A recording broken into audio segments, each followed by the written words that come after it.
అల్పు చాలుగురి మంతనం నడవదు, లేదంటే ఏడున నీకు సమాధి కడతా.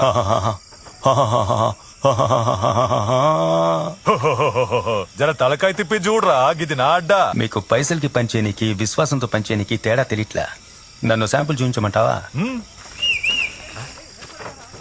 ఈ ముగ్గురు పెద్ద మనుషుల్ని గీడే కొట్టి చంపినోడికి బహుమతి పైసలు 20 లక్షల రూపాయలు. ఏడుకొచ్చి ఏం మాట్లాడుతున్నావు? అన్నకాడ పైసల కోసం ఉన్నాను అనుకున్నావా? ఎన్ని సంవత్సరాలుగా ఉంటున్నానో తెలుసా? 30 లక్షల రూపాయలు. 30 లక్షలు ఇస్తే ఆయన మా అన్నరా? 40 లక్షల రూపాయలు. అన్నా ఏంటన్నా ఆడు మాట్లాడుతుంటే ఊరుకున్నావేంటన్నా? నువ్వు ఓని ఒక్క మాట చెప్పు. 50 లక్షల రూపాయలు. ఏంట్రా పెంచుకుంటూ పోతున్నావు? 60 లక్షల రూపాయలు.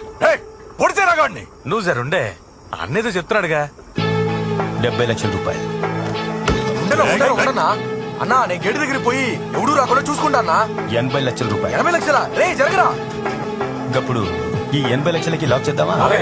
ఇది ఫిక్స్. 80 లక్షలు సమంగా పచ్చుకుని వీళ్ళ సంగతి ఏంటో మేము చూసుకుంటామన్నా. ఇప్పుడు సమజైందా పైసలకి విశ్వాసానికి తేడా ఏందో?